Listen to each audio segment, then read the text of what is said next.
Hey Jay, Hey. we're going to talk about finding your purpose. We have to. Yes, we do.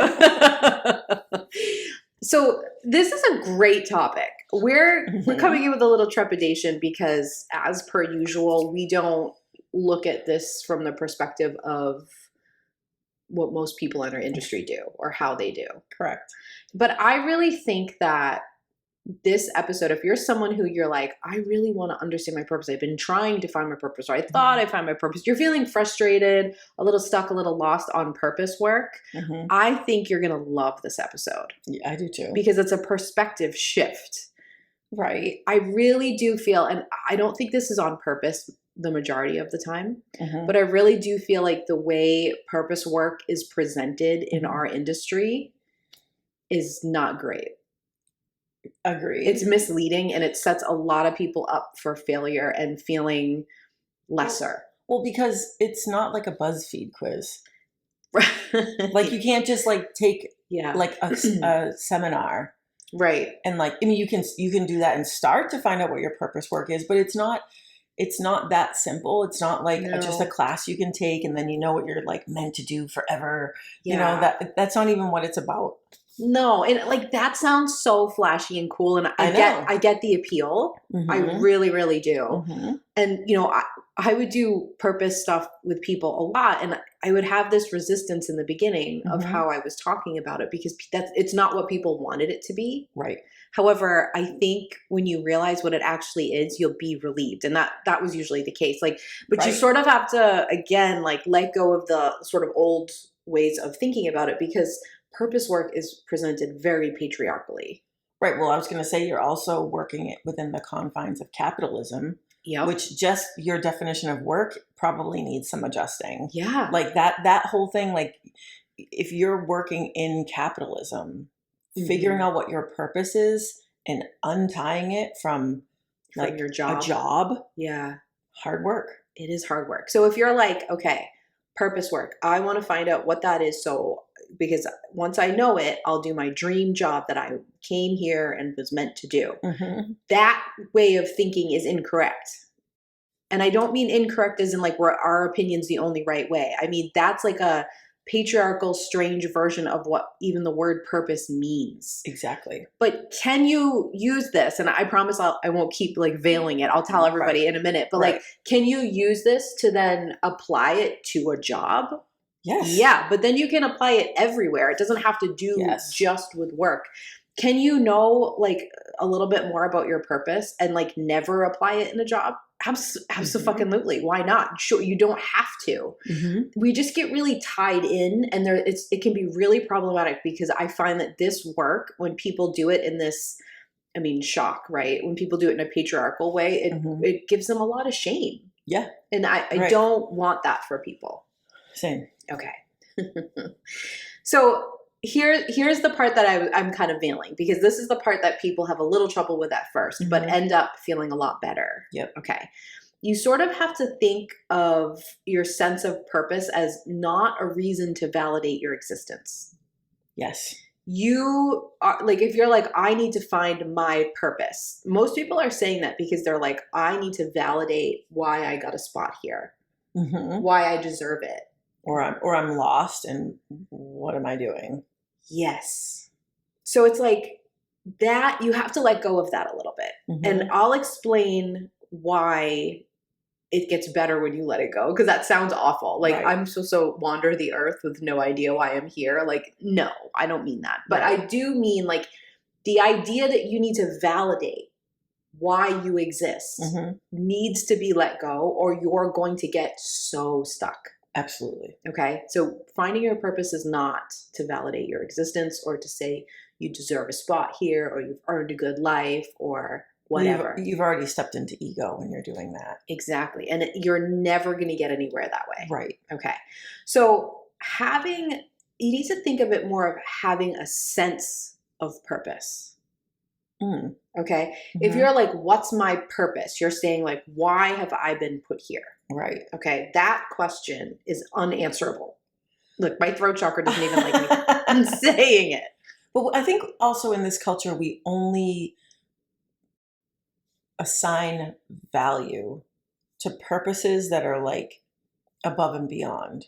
Ooh, yeah. Right? Like when you think about like someone who lives a life of purpose, it's like, I don't know, I thought of like Princess Diana. Yeah. Or even like Mother Teresa, who I completely bad times. But yeah. Well, she's a great example of like, how the idea is wrong. Right, but yeah, exactly. Continue. But like someone who lives this like larger than life purpose. Yeah. Right? But we're not all meant to be like that. Like your purpose doesn't have to be something someone wants to make a movie over. Yeah. You know? I think the scale is just up to you. Right. And also your level of privilege. True that. Yeah. Because if you're living a life where you're just trying to survive all the time, and then on top of that, you put this like huge level of responsibility that you need to find your purpose. Right. And be like changing the world. Like, what am I contributing here? Then that's really unfair. Okay. Same as like when we look at these billionaires who are just like sitting on their money and not helping the world and like, hey, we have a housing crisis and a hunger crisis. Like you guys could easily still have more money than everybody else and fix those problems. Exactly. But that doesn't happen. Like, this is what I mean. Like the scale isn't even. And the thing is, they don't have a responsibility to do that. No. They can. It'd be awesome if they did. Yeah. But you know what I mean? But like we sort of put the same level of that like purpose on to somebody who's like barely able to scrape by. Yes, exactly. And that makes no sense. No. So I want you to just let go of the old idea just for the listening of this episode. You can take it back if you hate what we're about to say, but I have a feeling you won't. And I want you to think of it more of, I want to have a sense of purpose because now you've gone into intuition. Yeah. Because that's a feeling. All right. Yes. Now you can define that feeling further. I very much encourage you to. We'll talk more about that. But I want to do things where I have a sense of purpose. Right. And in order to feel like you have a sense of purpose, you need to know yourself. Yes. Okay. So we'll talk more about that too. But if I say I want to go in my day, I want to do my purpose work all day. That's how. And in what day? And if I don't do it, what does that mean about me? And like, do you know what I mean? Like people set themselves up that way. But if you just go like, I want to feel like I have a sense of purpose throughout my day. Now you can do that. Yes, exactly. Now things are going to be clearer. Now you're going to be more in alignment with like how you operate best and how if your purpose work has to do with serving others, how that can happen. Yeah. But if you're like, I have to find and do my purpose, now you've gone outside of intuition because you don't have any control over that. Exactly. It's like expectation versus intention. Yes. Like I have an expectation that my kids will behave a certain way. Guess what? Good luck. You're going to be let down and frustrated. Right. Yeah. But I'm going to set the intention that I'm going to guide them to behave in a way that will benefit everybody. Right, exactly. That I have control over because that's how I want to feel. So this is the same thing when it comes to purpose work. Yep. I want to have a sense of purpose when I do A, B, C throughout my day. In everything that I do, I want to try to find it. Those are attainable things. Okay? It is not what you owe the world. No. And it is not the secret to happiness. No. There is no secret to happiness. No. No. It's not. No, it's a thing that you have to like constantly work on and do and not a state that you're meant to always be in. No. So purpose, I'm going to say it one more time because I feel like it's important, is not what you owe the world. And it is not the secret to happiness. Correct. It is a state. Yes. Okay. Let's talk about desires. Because if you really want to go, okay, fine, how do I have a sense of purpose? You need to know and be in connection and connected to your desires. And desire is the main force of intuition. Exactly. Okay. So if you want to know why so many intuitive empathic people are so connected to like purpose work and are like into that, that's why, because you're literally talking about desire. But again, we live in a culture who really hates the word desire. Yeah. And we're not taught even to have like a good definition of desire, never mind being able to tap into it. I feel like if you went out on the street with a microphone right now and I filmed you, Jamie, and you went up to people and were like, tell me what you desire. What are your desires? They would be all about sex. They would be so uncomfortable. And no one would be, very few people. They would only give you sexual answers. Though. Yeah. like I would be like a nap or water, taco, like Exactly. But very few people are also going to say, "Oh, I desire to feel a little bit more energetic today," or "I desire to like do something spontaneous and fun today." Like they're going to miss the mark because people don't understand that desire is meant to be emotional. Exactly. Yep. I mean, you can come up with ways that you think would be fun to meet a feeling. Yes. Having a taco could be a great way to meet the feeling of comfort. Exactly. And pleasure. Yeah. Okay. But it's the comfort and pleasure that you're actually desiring. Exactly. Okay. So knowing your human desires is going to be incredibly helpful in your purpose work. We have an entire episode. Many episodes dedicated to the universal desires and fears. So starting with desires, knowing them, understanding your top 2 and what they are right now, understanding a little bit of an order of them for yourself, I think is very, very helpful. So I'll say them real quick, but I will direct you to our episode because I don't want to spend... our regular listeners must be like, we got it, Heather. Yeah. Yeah. Well, good. I want them to be so memorized in your brain that you're like you're saying them along with me. But it's important to this topic. It's important to every mother effing topic, in my opinion. Correct. Okay. Love and connection, significance, certainty, variety, growth, and contribution. Yep. Everybody desires all of those things, but everybody desires them with different levels, different levels of importance for them. Okay. So you have a top 2. All right. Whatever those top 2 are connected to your purpose and not in the way of like, this is what you need to do for work. In the way of like, if you want to feel like you have a sense of purpose, those top two things need to be present in what you're doing. Okay. So if you are like me and you are a love and connection person and you are a contribution person, in order to feel a sense of purpose, I am going to need to feel connected to the people. And I'm going to need to feel like I am helping the people. I am contributing something to the people, to the cause, to the thing. Okay. Sideline, not going to work. Correct. No form of leadership, not going to work. Okay. And not because I can't do that well, but I'm not going to feel a sense of purpose and I'm not going to stay. Okay. So say your desires and how those connect for you. I mean, mine are the same as yours. And variety pops in and out all the time. Yes, exactly. So needing to understand if you're a certainty or variety person, no matter where they are in the order, is so important. So important. You need both. Everybody wants both, but one makes you feel safer than the other. Yes. Okay. So for you, variety has to be present when you are going to feel a sense of purpose or your fear is going to come in and you're going to feel, I don't know, the word I just picture is like stifled. Yes. Suffocated. Okay. Yes. Okay.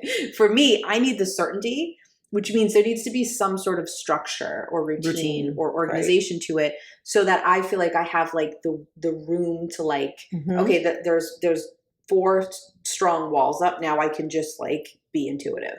Okay. Without that, I don't feel like I can be. So, well, I can, but it's a lot harder. And not like those don't have to be literal walls. They're no, just like structural, like energetic walls. That's what clairvoyant people do. I'm like, let me paint you a picture of a house that has nothing to do with anything. That is how I see everything intuitively. Right. But yes, exactly. So having an understanding of that, because if you go into anything and they're like, can you do this? Yes, I can.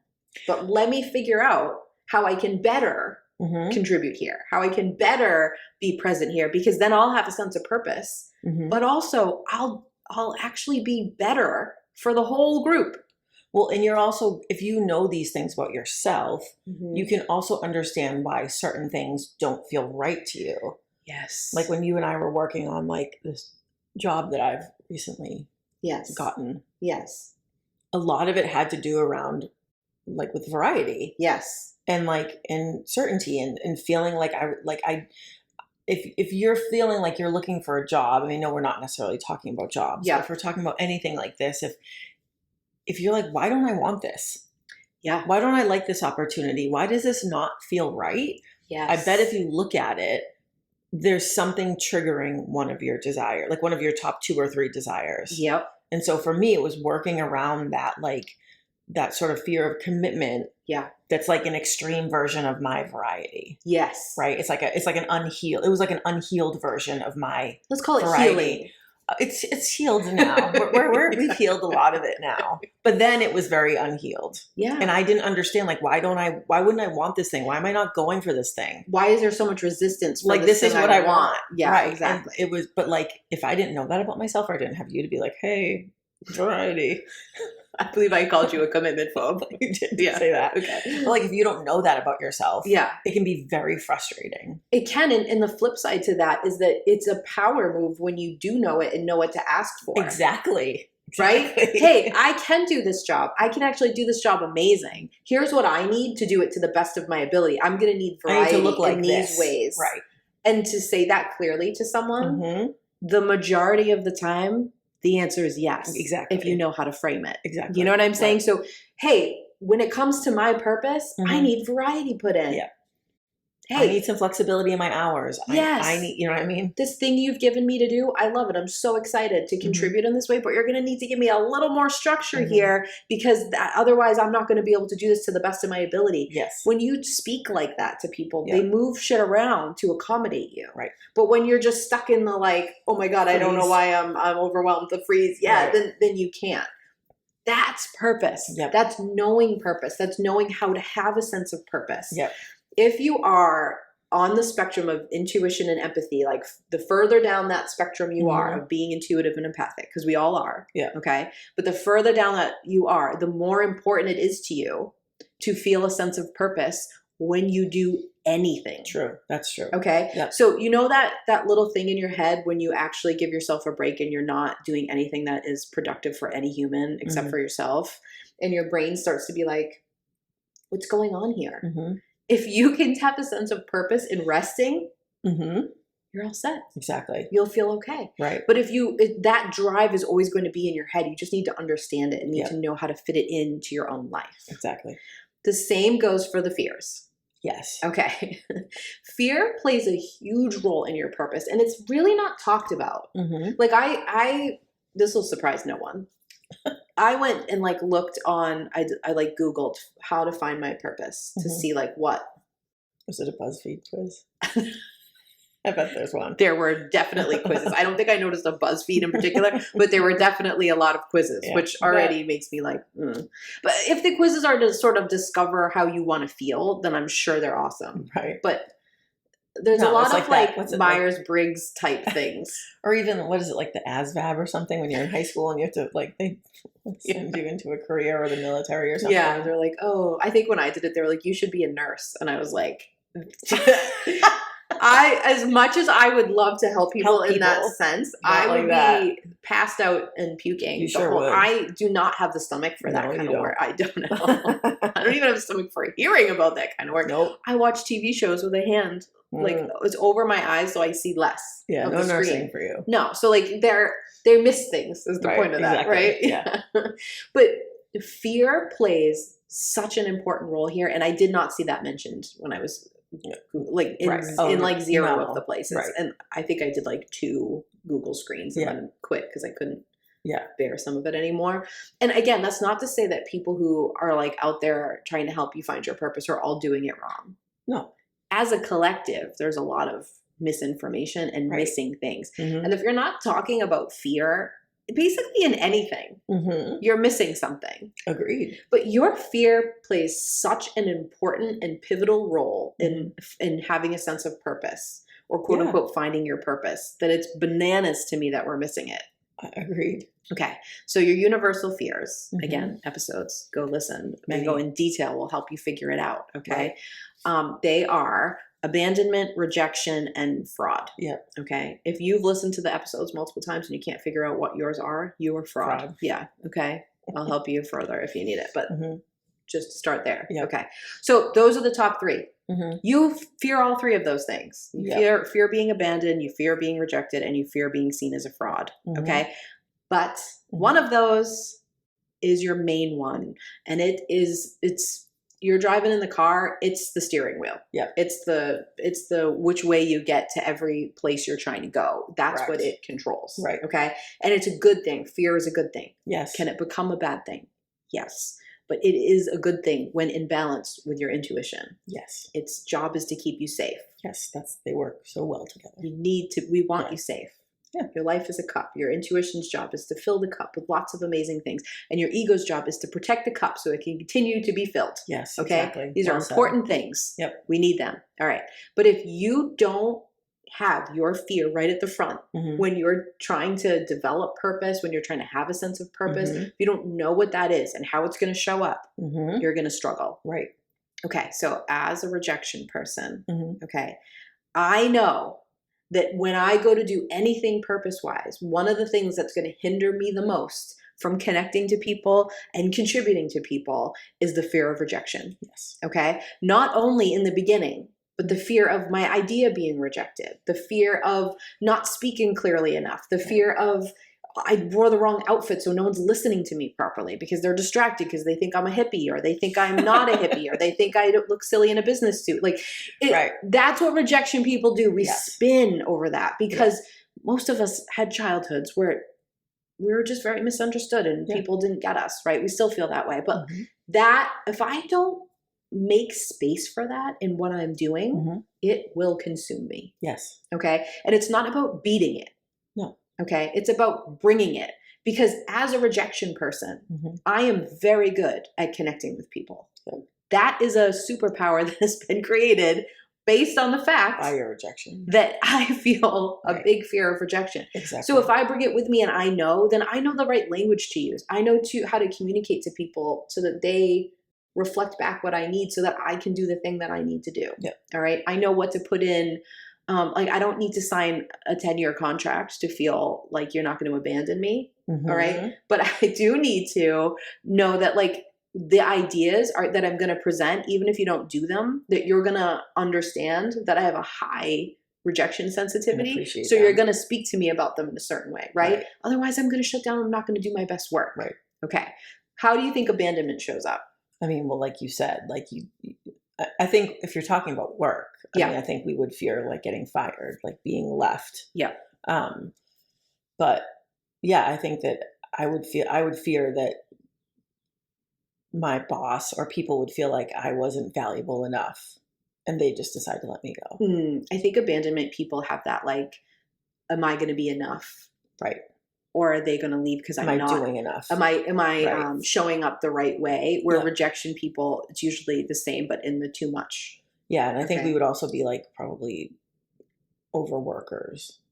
Like we would be so like, connected to the work. Yeah. Right. That we would probably get burnt out. And we would make ourselves, like abandonment people make themselves so crucial to operations that no one could abandon them in it because they are so needed. Right. But then we can never leave. Exactly. Right. Rejection people make themselves so synonymous with the thing that they can't be rejected because they are the thing. Right. Okay. Yep. That's what we do. Fraud people's is so different than rejection and abandonments where like, I feel like rejection and abandonment can be so similar. They're very similar. Fraud always has like the second one. They're like fraud with a sprinkle of abandonment or fraud with a sprinkle of rejection. That it's always showing up with it. But fraud people are very, very afraid to show themselves as an expert at something or make themselves crucial in some way because people are going to be somehow let down when they see who they quote unquote really are, which is just how we all are, which is just human and flawed. Right. Or and they tend to give other people the spotlight like for their work or their messaging because they don't feel like they deserve that. Yeah. They're like you take all the credit. They're like the ghost writers of the world. Yeah. And they think they're happy to be like unrecognized, but they're not really. Like the spotlight. Yeah. No, they do. That's that. Okay. Right. So both of these things, we're obviously giving job examples, but I want you to think about how they show up and how purpose needs to be present in relationships. Okay. Romantic relationships, being a parent, friendships. You need to feel a sense of purpose in them or else you're going to become disinterested and or your fear is going to come in a little too hot. I think people also find their purpose in hobbies or like side hustles or things like that where like they might not feel like they can project that into like their actual job or career. Yep. But you'll find your purpose probably in the things that you're doing in your extra time. Exactly. I think a lot of people, just to talk about the part where like maybe you don't find it in your career. I know we keep talking about career, but this is where most people want to find their purpose because most people do a job for the majority of their day. Well, if you're going to be spending most of your time doing something, it would be great if it was something that made you feel like full of purpose. Yeah, a sense of purpose. Right. Yeah, exactly. So there's a lot of times when people will be like, I really love these aspects of my job, but I don't like these. And so I'm afraid to give it up because like it does meet these things, but not this stuff. Right. Okay. Right. I call that desire reasoning. Okay. That's just a term I invented in my own head, but that is fine to do. It's because some of the sense of purpose, some of your human desires are being met. Probably one of them. Okay. Right. And the others aren't feeling enough. So all of a sudden, but I feel like that's harder because there's a little bit of a sense of purpose there. So it's much harder to leave. Yeah. Where if you do a job that there's like no sense of it anywhere, then there's no investment. You don't have that. Right. So like you can have it a little, but you can also be like, well, this is the dream job I have, and this is my purpose work. But while I'm working to get there, I have to do this job. Right. So it's also like, okay, find how you can have a sense of purpose in that. Yes. Okay. Right. Till you get there, because it's not black and white. It's not, you can't have, if you feel like you want to be a lawyer, you can't have a sense of purpose until you're practicing law. That is not true. Right. It's right. Exactly. Okay. Sorry. I had to, because that was a good point. I think when you're in a relationship with someone, you don't realize how much you're seeking a sense of purpose. Definitely. Okay. Now, Jamie and I are two contribution people, obviously, and we're two love and connection people. So that means we need to connect to the people to contribute to the people. All right. And sometimes the connection is because they like us, and sometimes it's because they're mad. Sometimes they're mad at weird things we say. Sometimes they get mad at things we say where we're like, that, of all the things we said, that's the thing you got upset with. I mean, isn't that sort of like the life of like an intuitive person? that thing. It's like that. All the things I've said, that's the one you're mad about. I think that could be. I know my gravestone has a lot on it, but I think we could write that. Definitely. Okay, but anyways, like that need to contribute and connect is present in very strongly in people who have those as their top two. Yeah. However, if your top two does not involve contribution and it does not involve connection, you're still strongly seeking that when it comes to a sense of purpose. Right. Does that make sense? I just want to separate it a little bit. Like, oh, contribution's not in my top two. Doesn't matter. Yeah. You still want to feel like you're contributing the things that are your top two. Exactly. Does that make sense? Yes. Yep. Okay. So in your relationships, just pick one. I don't care. It doesn't have to be romantic. It could be a friendship. It could be as a parent. It could be, a spouse, whatever you want. Just pick one for a second. And I want you to think of your top two. So for Jamie and I, it's love and connection and contribution. I want you to think of those two. And I want you to think of the times you feel the closest to the person. They are, I'm going to tell you right now, the times that you are making them feel your sense of love and connection and contribution. You are contributing to them and you are connecting to them. Okay. Whatever your top two are, that's true for you. Yeah. Okay. Maybe variety is your number one. I know those people. They are very fun people. Yeah. Number one, variety people. Yeah. Oh my God, they're so fun. Okay. Usually the rest of their life's a little shambly, but they have a lot of fun. Okay. Let's say that's what you are feeling the most connected to the other person when you are contributing variety to their life. Yep. Okay. Like you're like, I have a sense of purpose because this person, maybe they're a number one certainty. Those people are always married, by the way. Definitely. Okay. So that person doesn't give themselves enough space to like have spontaneity or to like have fun things or a weird thing. They never just like pick up and go. Right. So I contribute to them by giving them that. Right. And the contribution person's looking at, Mr. Variety, and they're like, I give them some structure that they are not really able to find. Okay. Yep. And so those two people have a huge sense of purpose in their relationships. Yep. That's purpose. Yes. Okay. And that's not a job. No. Right. It can feel like one sometimes. Right. It can. But that's how it can be everywhere in your life. Yes. Right. Okay. You have to meet strangers for like I don't know. I always say a networking event is like a horrible time because to me, I don't like that. Okay. Yeah. But like say you have to go do that. All right. And you're like, I'm dreading it and I don't want to. Well, how can you have a sense of purpose while you're there? you're instantly going to start to feel a little bit better. Yeah. Okay. I mean, you're not going to like it probably, Right. but it's going to make it easier. Yeah, definitely. Okay. I want to talk more about questions you can ask yourself and how to like reframe this so that you do feel more of a sense of purpose. And maybe you could even say, I found my purpose by understanding it was just a sense of purpose. Right. But I want to take a quick break. Okay. And then we'll be right back. All right, Heather. I'm hoping to spark a little rant in you. That's hard to do. I think we have a problem with climate change. You do? It's official. Oh, it's become official. For anyone who didn't believe us, I've had such a problem today. And it's all climate change's problem. It's their fault. Yeah. I was late here, which you know how I feel about being late. Well, okay. But I know it's not really late. I get it. Here's the rant you weren't looking for. You can get here at whatever time you want. And you also always say between a half an hour range. And you were actually not late to that half an hour range. I know. I was in the car for 3 hours and 15 minutes. By the time you did your morning routine of like dropping off your kids, even before you started heading here, my husband had already done that and had a dentist appointment and come home. Exactly. Like it takes so long. I know. And my commute is horrific anyways. Like on a good day, it's not great. Right. But like there was a terrible storm. Yes. A terrible storm here in Massachusetts at the time of recording. Overnight, it was awful. It was so loud. There shouldn't have been school, is my point. Like, there shouldn't have been school, at least in Boston, maybe not down here. In the city, for sure, yeah. The roads, like, literally, one of the main roads to get to the city was flooded, so it was closed. It was horrific. Both my kids were late for school. Which is, to Jamie, like, a problem. The worst. Yeah. I've gotten better at that, but it was like, oh, this is not You've gotten better at managing it, but I know it causes a high level of stress in you. Yeah, it's not. And you're already stressed driving. It's not fun. Yeah. But like looking around at like the infrastructure in a city and seeing that like if this was snow, it would have been feet of snow. Yeah. And we're just not prepared to manage towns and cities in a rainstorm. I know.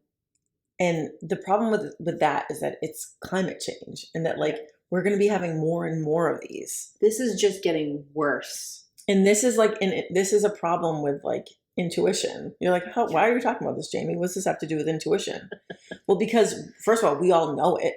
Yeah. We can all feel that something's wrong, right? Of course. You know, you are of the earth, and the whether fact you that, want to believe that or not. So if the earth is going through some shit, so are you. Yeah, exactly. And it's like, when are we gonna get our shit together? Yeah, and fix this. Right. I mean, I think the answer is there's no shit together. Like that's not a thing that's ever going to happen. It's just going to be if enough of us overpower the people who are denying this, which is they know it's true. Like I'm not saying like that in uncle Boston you have that on Facebook doesn't believe it because maybe he doesn't know. He doesn't. But like the politicians and things saying like they're just doing that for greed and like, you know what I mean? Like they're being paid to say those things. They know it's real. So like the people say like there's no debate about it. Right. It's just whether you care more about destroying the planet for your own short-term gain or if you care more about like the people coming the generations after you and the planet that has given you life. I mean, Boston's a pretty progressive city. And our mayor is very climate aware, I would say. But like she's trying to catch up on like a half a century of infrastructure issues. I'm sure that this person who's a hero of mine is listening. So I'm going to ask them right now on the podcast if they'll come on and help us. Jane Fonda. I was going to say, are you pitching to Jane Fonda right now? Okay. Yes. Talk about it. Please come to help us come talk to us and help us figure out you could already just follow her even if she's not on here, but she has some great things. But like the amount of frustration that we're at this point and haven't done anything where the tipping point's gone. Yeah. Like is so terrible. And like, I know you were looking for a rant. I'm not sure if this is the one you were looking for, but the thing that's really hurts my heart is that the people who are going to suffer the most, the soonest, are poor people and our most vulnerable people and disabled people and like marginalized groups. Like, and it's so frustrating to see people like sit in their mountain of privilege and ignore it. Exactly. Yeah. No, that was the rant I was looking for. Oh, that's what I wanted. Well, I mean, it's everybody's problem. Yeah. Whether or not you're listening in Alabama right now. Yeah. And this storm didn't affect you, or you're listening in Scotland or whatever. Yes. Like, you have your own climate issues wherever you live. We all have them. I mean, the Northeast is becoming a rainforest. It's not like a snowy place anymore. It's a rainforest, but that's true for wherever you live. It's all changing. Yeah. So I just would love if we could. This is what happens this is like the tarot, I can't even say it. The tower card in tarot. And that's where we are. We've been in this for like the last 5 or 6 years. Like, I think in 2018 started it. And then we're going to be in it for a little bit. I won't say how long, but it's too long. Where you're literally in the crashing of it. So the polarization gets so strong, which, I think I'm allergic to. Like, I can't. When people start just like choosing a side and then they lose the plot, this is the fuck around. This is the find out portion of the fuck around era. Like, we're in it. We're finding out. But it's also the time where a bunch of people go, I'm going to look away. And I'm going to, all of a sudden the numbers jump up in like fundamentalist churches and like white supremacy groups. And everyone's like, why are we going backwards? And it's not actually backwards. I mean, it sucks. Correct. But it's like, it's this stuff accumulating for a huge crash for the tower to like fall. Right. Exactly. Okay? And it's the fall of capitalism and patriarchy, which is a good thing. It's a good thing, but it's not fun. Well, it's because the people who are like sacrificed in this, again, are the marginalized people. And so it's like, the more we just keep running for that, like you're just watching all these people be hurt more and more and more and more and suffer more and more. And then, you instead of like us all stopping and going like, hey, let's stop here before the tower completely falls and crushes us all, and like come out and like start fixing the tower. Right. That that's not going to happen based on history and how humans behave. But like, it's so hard to be in that state. Sure is. Especially for people who can't disconnect from it. Yeah. Exactly. All right. Stupid climate change and not even stupid people who let this happen and who continue to push it and make it worse for their own personal gain. Yeah. Another way to have a sense of purpose, or I should say a part of the way to have a sense of purpose, has to do with another buzzword that we don't love. So bear with me for a second. What? Okay. It's like direction and goals. Oh, yeah. Okay. Right. If you want to have a sense of purpose, going like, what am I here? Like, how do I best want to feel? Like, what are my top desires? How do I want to feel? But also going like, how do I want to feel in 6 months? Where do I want to be? What do I want this to look like in a year? Like looking at that and setting goals to get there and having a direction will help you with a sense of purpose. Yes. Now, the reason that there's an asterisk and why you and I feel icky about that is that people are kind of taught that your goals you should feel like really shitty about all of them until you have them. Oh, yeah. Yeah. Beat yourself up until they're fully shame-based and that you should break your neck to accomplish them. Yes. We don't agree. No, please don't do that. Like, life is hard. If you can have like a mediocre time getting from point A to point B, I think that's a win. Yeah. But if you can have a really good time and feel the way you desire to feel, then that's a real big W. Right. It's a much better way to exist. Yeah. That's how I want you to look at this. Right. But if you're someone, there are two types of people in this world, and they're both sitting on this couch. Okay. There are people who have goals for their goals, and they have spreadsheets and lists about them. That would be me. And there are people who almost like have this evolving snowball going down a mountain with them. Okay. That would be you. Accurate. Okay. And both of those are the correct ways to do it. Yeah. Like, I couldn't do it the way you do it. No. And I couldn't do it the way you do it. I do it. No.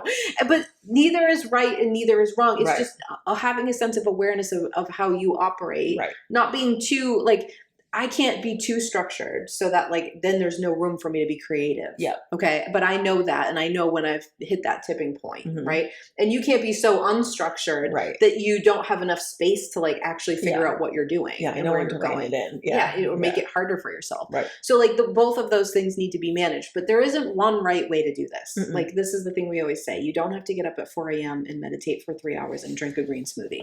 If that's what you want to do, then you should do it. If you literally desire that makes you feel good, then I love that journey for you. But if that's not it, you don't need to feel bad.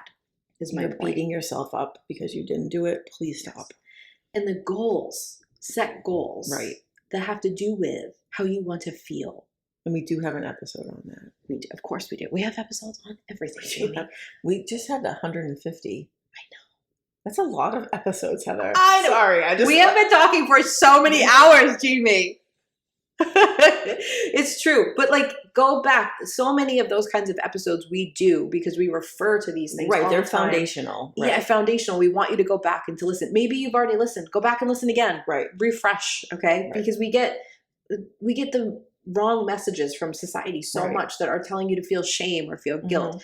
But if you make your goals connected to how you want to feel, I'm not saying don't set like a money number. Absolutely do that. Right.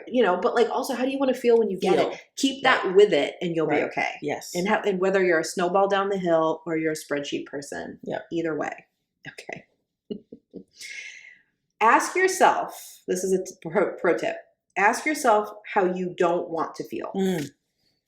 That's a good starting place, actually. Okay, people get so stuck because I'm like, how do you want to feel? Right. And they're like, I don't know. Well, I bet you know how you don't want to feel. I sure do. Because that's part of your intuition's job is to make that feel icky. Because it's not, I'm in a state that I don't desire is a thing that your intuition like flags at you. Yep. And it feels, I'm going to say painful, but like that sounds very exaggerated, but I really do think it's painful. Yeah, and I also think that if you're someone who's like kind of like maybe you swing more towards like a victim mentality and like you're feeling bad about something and you're like, this is punishment.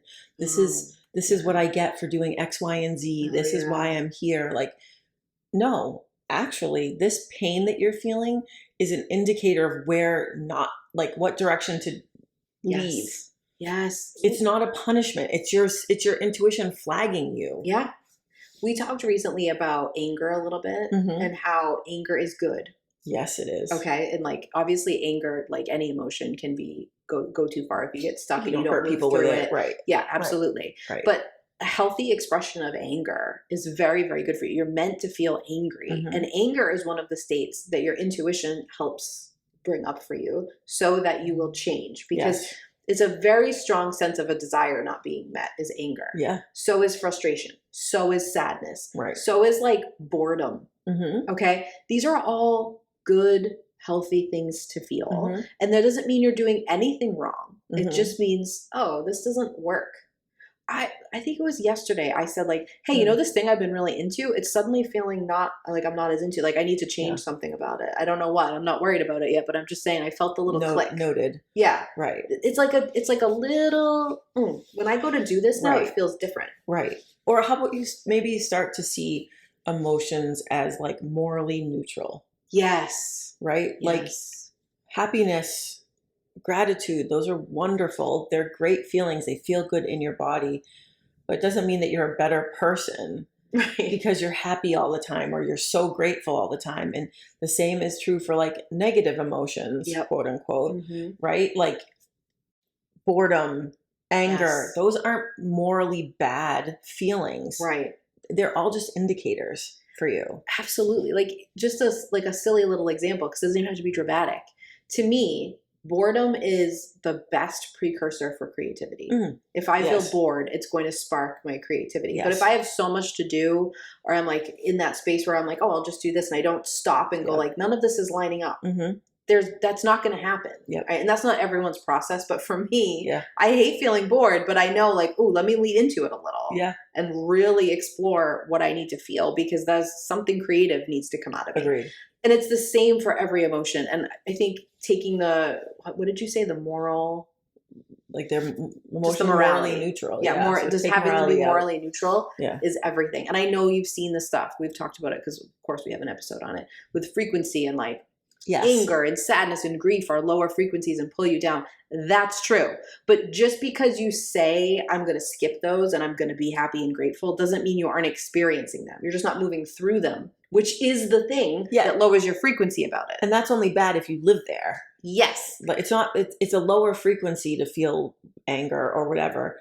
But that's okay if you're just like feeling it, processing it, and then moving on. That's okay. You don't have to be at what the hell ever frequency. I don't know what the good number is, but like you don't have to live at this like perfect frequency all the time. Like that's not how humans work. Put it in like your dating profile. I'm always at a 64 don't give someone an idea. I'm sure people do that. I'm sure they do. Yeah. I mean, have you ever been around someone who was like really angry and like moving through it? And you're going to tell me that that's a bad frequency? Have you ever been around someone who's happy all the time and is good vibes only? Lying That's liar. A bad time. Yeah, it's a bad time to be around someone like that. Listen, we all know those people who are the energy vampires who bring down the room, who are conflicting me, and like that's not what we're talking about. We're talking about healthily moving through it. You're like that. That's me. You're talking about me. Like not the vampire. I was like, you're not a bad time. But someone who like gets mad. Oh yeah. And moves through it, and that's when you know that I'm about to like break through onto something. Yes. Is it like it's okay to be mad? Yes. And you don't have to share it with the world. You don't have to put it on a fucking YouTube channel. Like you can just be mad wherever you need to be and then move on. That's an effective processing of emotions. It really is.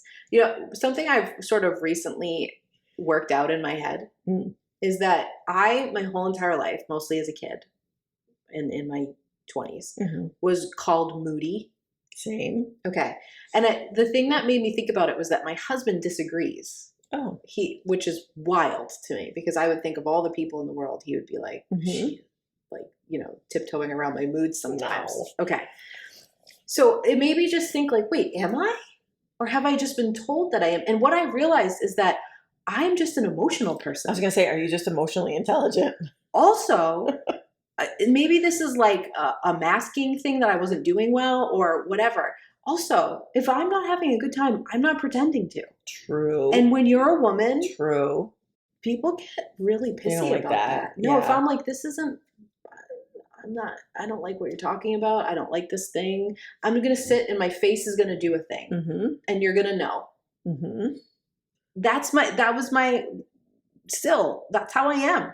But even like if you're a kid in the 70s, 80s, 90s, whatever, and you're processing emotions, you need someone to guide you through that. Yeah. And like not a lot of our parents or teachers or whoever, whatever adults were in our lives, they weren't prepared.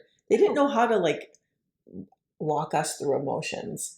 No. So like our emotions became a problem for other people. Yeah. So then you become labeled as moody. Yeah. When all people like you and I ever needed was someone to be like, hey, like you're mad? Like that's okay. Like what are you mad about? Tell me more about that. That's all I needed. But I want to know too how many boys you've ever heard be called moody. Not many. I mean, like when we were growing up. None. Zero. None. No. They were just emotional. They were just like passionate. Well, that, yeah. Honest. Yes. That's me. I'm those things too. But you labeled me as moody because I didn't smile when we had to do some stupid kindergarten circle activity that I didn't want to do. Yeah. I pouted about it. Yeah. I did because I did not want to do it because I am emotional and I wear my emotions right at the surface. Right. And then that makes me moody. I'm tired, so I'm not talking as much. I'm not interested in this conversation, so I'm not doing happy smiles about it. Right. I'm just a woman existing with emotions, and everyone's mad about it.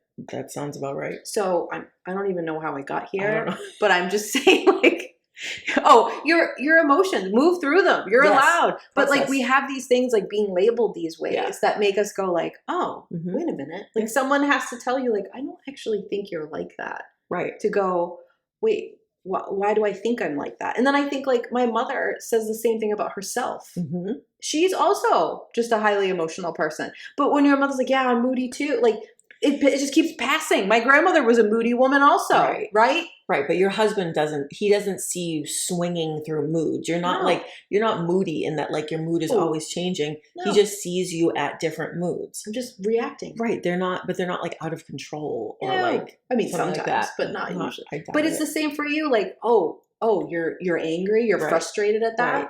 Yeah, because I'm a human who feels things. Yes, and cares. Okay, there's another rant. There we go. This is very ranty. We like it. Okay, speaking of rants. This is one that a lot of people are going to disagree with me on, and that's fine. Okay. I'm very used to that. You're not going to disagree with me, but the other people are. Okay. You don't have a singular purpose. Oh, yeah. No, you absolutely don't. Sorry. You don't have one. Sorry if you think you do. But that's actually going to help a ton of people who were like me for a long time. Were like, what the fuck am I doing here? Like, what's the point of this? Or people who did something for a little while and it felt. Yeah, you moved on. And then it didn't anymore. Yes. Normal. God, you're actually not supposed to work a job for 45 to 50 years. Like, I know people want you to. I know our society wants you to, but that's actually not normal. I mean, that really only benefits the boss. Exactly. I mean, if you got consistency in your top two, that might appeal to you and feel good. Yes. But you're probably not doing the job the same exact way you've probably grown and you've become been promoted and shift your role based on your life. Like, great, cool, cool. But I know you want to find that one thing. I think people want to go on a journey in the jungle and walk up to a magical lake in the, a siren lifts herself up and whispers her purpose and you just know it. And then you go do it for your whole life and you're all set. Listen, I know people who literally their job is their purpose and they're so good at it and they were meant to do it. Yeah. But also that doesn't mean that you couldn't walk out of that job at any moment and go find another way to express that same purpose. Yes, because your purpose is just a sense of purpose. You have a sense of purpose. It's a feeling. And when you say, oh, that person's doing their purpose work, what you mean and what you're saying is that person, the way that they are, gets to really shine in that job and they feel fulfilled and the people that they help in their job or work with in their job feel it too. Yes. That's what you mean. That's it. Right. And tomorrow they could wake up and be like, I want to do this in a different way. Boom. And go do it. And they do it great. And you'd be just as fulfilled. Yes. But but I just think it's important to know. Yeah. Hugely important because so many people come to me and they're like, I thought I found my purpose, but I was wrong. And they're like, dun, dun, dun. And I'm like, no, you did. It doesn't fulfill you anymore. Right. That's okay. You're not meant to stay there the whole time. You've grown. Right. You've evolved. Something else needs to happen now. Yep. It's okay. Exactly. Okay. Sorry, I just get. Right. But you're measuring yourself up to our society standards, which are not reasonable. Yeah. Right. If you're like, I know that my purpose work is to be a nurse or something and do that. Awesome. Yeah. But what you're saying is that I feel a strong sense of purpose when I do this job I'm doing and I have consistently and I still do. Yes. High fucking five. Right. You have permission at any time to not feel that way anymore. Exactly. Okay. All right. I have some scenario work. Okay. You know I love a scenario work. Yeah. Okay. This is scenario work makes you activate your desires, your fears, but it also activates your clairs. Okay. Because I'm going to use language like picture this, but that's because I'm clairvoyant. Right. But what you're going to do is you're going to hear it or you're going to feel it or you're going to naturally do that with this. So that's why this kind of work is so great. Okay. Bear with me on this because it's going to be a little bit of a ride. Okay. The first thing that I want you to do is picture your ideal world and then compare it to this one. Okay. You're like, Heather, that's going to take me a long time. Yeah. Go through. Start with your daily life and what how is it and what would you like it to be? Yep. Okay. This is an exercise in desire. Yep. Okay. Yep. Now, the difference when you focus on certain aspects. So say you're like, okay, let's go with job. Let's go with politics. Let's go with healthcare. Okay. Do this. And then imagine yourself on a team of heroes. Okay. I'm talking the superhero kind. Okay. Badass team of heroes. And what is your role on that team of heroes for changing the thing you're focusing on? Okay. Okay. Now, I'm going to explain it more, but I'm going to right here say, I am not saying to put your white savior cape on and go fix shit where you don't belong. Roger that. I'm using the term heroes as part of this exercise, but please also remember that. Right. Okay. We're talking, right. Okay. We're talking imaginary scenario. Do I want you to go be a hero and help things? Yes. But there's other steps you need to take before you rush in, especially if you're helping people who they don't look like you. You're not of the same cultural background. Right. We listen before we help. Yeah. Okay. Sorry. I just felt like I had to make the point. I'm a white woman saying be a hero. So I have to. Good point. Okay. So let's just say your job for a second. You're on a team of heroes to go in and fix your job to be how you think it should be. Okay. And everyone on this team has certain things they're doing. What are the things you're doing? Because that's purpose work. Yes. Okay. It's a combination of your desires and what you are naturally skilled at. Okay. Yep. And if you're not sure, ask people who know you. In that same scenario, we're on this team of heroes. What are you having me do? Okay. That's going to help you. I will tell you, I tried this when I did this as an exercise in like a group thing that I ran at one point. And I asked people what they thought I should do. Every single one of them, not even hearing the other person, said that they would have me communicate with people. Okay. Yes, I know that that's part of it, but like you'll get feedback where you're like, oh, I'm really surprised you see that in me. Do you know what I'm saying? Yes. But I think that this exercise is so much more, it might sound weird if you're like, oh, superheroes, I don't like that. Too bad. I think a lot of people, when talking about purpose, would say like, what's the thing that you love to do, even if you're not paid for it? What do you do with your free time? That might be an easy question for a lot of people. For me, it was always really hard. I never had that feeling. I never had like a hobby that I loved to do. Even when I was a photographer, that wasn't it. And putting yourself in this position of like, what skill set do I have to affect a situation is actually so much more helpful than being like, what's my favorite hobby? Right. You know what I mean? Yes. Because it turns out that mine actually is communication. Yes. And I didn't know that. Yes. Like I would have, like when people said like, well, what did you do when you were a kid? Like I would just talk to people. Like I wanted to talk to people, or I would like watch TV, or I would read a book. Those are all like communications. And I didn't realize that that was a choice because I thought I was supposed to be like picking a job. Like, you know what I'm saying? Yeah. Like imagine at school if they were sitting down with you and instead of being like, what do you want to be when you grow up? Right. They were like, what skill set do you have? Like, what do you really like when you're with people? Right. And you were like, communicating. And they were like, oh my God, let's develop that skill as much as we can and expose you to as many different ways to communicate as possible so that you can figure it out, whether it be writing, whether it be on a podcast. Look at what you do for work. You know, like whatever, like then you can find it. Right. Like this job, the job I'm starting. Yes. They're all different forms of communicating. And that is so central to what, there's more to it, obviously, but it's so central. Like that's the part where the spotlight's on you. And you need to understand that if you're going to feel fulfilled, which is what you're looking for when you say sense of purpose. And that's why this scenario makes sense, because you would be like, well, what could I do to contribute to that team? Like, how would I help this? And then you get to what you're good at. Exactly. And listen, it's not going to just always be like, boop, I got it, right? From you asking. You have to think about it. You have to really dive deep. Imagine you're writing a story. You know what I mean? Like whatever works for you where you're doing that. Like imagine you're directing an episode of television and like this is the storyline. Go with it in whatever way you can to spark it. Yeah. Okay. The second one is very similar, but it's along the same lines. Okay. And this is going to help a certain group of you are going to really like this one even more than the first one. Okay. So you're in a room with people who all need help. Okay. There's this huge room. So when I would do this scenario, I would say, imagine I said I would do a workshop and I would help 10 people, but accidentally 100 people showed up. Okay. And I've asked you to help and I can give you 10 of those people. How do I know what 10 to give you? Oh, okay.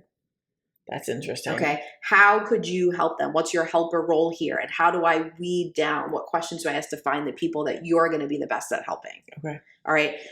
Thinking of that, I know I'm triggering the super empathic people right now. Okay. But like, what is it? Like, how would you tell me? And like, listen, we don't have a lot of time, so you just need to get that across to me.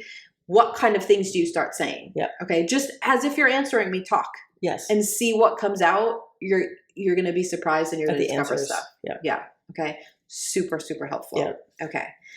Now I have some questions I want you to like ask yourself in this. They're all along the same veins, but ask yourself when you're thinking of like what you want to do, like how do I want my purpose to be present here in a relationship, in a friendship, as a parent, in your job, in your hobby, in, I don't know, watching TV on the couch. It doesn't matter, right, in whatever scenario.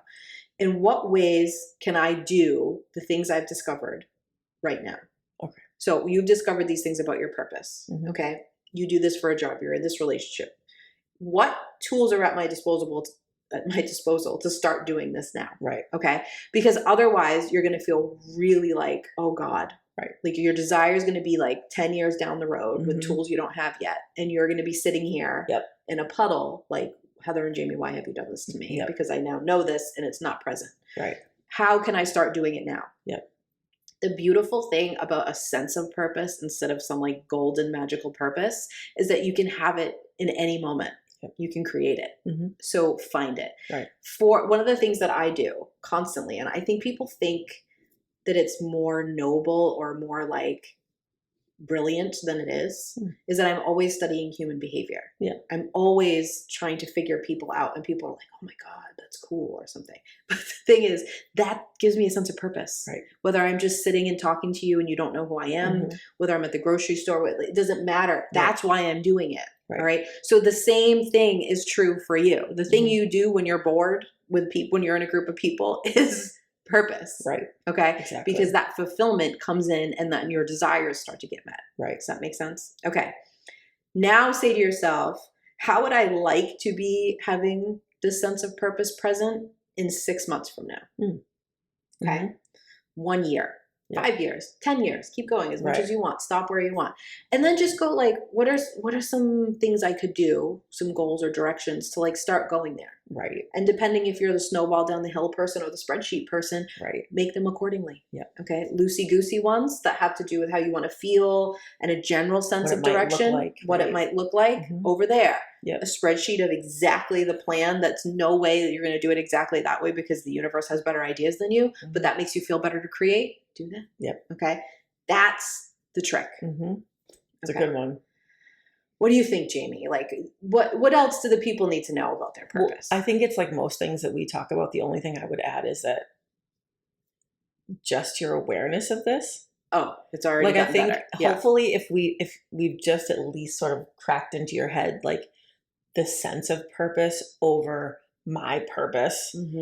I think you're going to start to see it. Like you're probably going to start to know like, oh, I'm feeling that's what that feeling is. Oh, I'm feeling a sense of purpose right now. Yes. Even just knowing that and being aware of that, you're going to start calling more of it in. You're going to be able to start pointing yourself towards those moments. That's an incredible step. I agree. You know, whenever I hear people who talk about their purpose in the sense of like, they know what it is, they're always naming ways they're best at contributing. Okay. Yep. And the ways that you're best at contributing are the ways that spark your desires. Exactly. So that's what they're saying. Now, if they're telling you a job, which very rarely do I hear somebody when I ask, what's your purpose, say like, my job, my 9 to 5 lawyer job, right, or accountant or whatever. Right. Okay. Sometimes you hear that, but usually you hear it. They're like, because they're like some kind of healer. Okay. And that's fine. But that's really not what most people say, especially when like they grab you. Like when you're like, oh, I'm moved by this. They are telling you how they're like how the weird and unique ways they're created are best serving the world out. Exactly. Yeah. How are they given? And then how that makes them feel. Right. Like how many times do you hear people who are in some sort of role where they help people talk about how they feel like they get more out of it than the people that they're serving. With. That's someone who has a strong sense of purpose in what they're doing. Yes. All right. Exactly. That's what it is. And you can have that. And again, like everything, it's a spectrum. It's a scale. You can have a little of it. You can have a lot of it. You can find where you are. Right. But there's no pressure. It's okay if you're not like the job you have doesn't feel like the ultimate way you contribute. Yeah. Or maybe you're someone who's lived a life that's been like riddled with trauma. Yeah. And like you're just working on like getting yourself to feeling like you're doing a little bit more than surviving. Yeah. I think like finding your purpose might be a lofty goal for right now. Yeah. But if you can find moments of purpose, that's a great place to be. Yeah. And if you're ever talking to someone, some sort of coach or a healer or intuitive or whatever, and you're talking about purpose, what the kinds of questions that someone who really understands this concept are going to ask you are about how you contribute. Like, oh, if you're serving others, right. Or like, how do you feel good? Like, those are the questions. And that's not what people want. No. But that's the magic. Yep. All right. I hope that you feel better about it and not a little disappointed. But I hope not. I don't know. I mean, sometimes I think people come in and they're like, they're going to finally tell me the trick. I know. Yeah. It's not a 10-step process, though. That's the problem. No. Anyways, let us know what you think.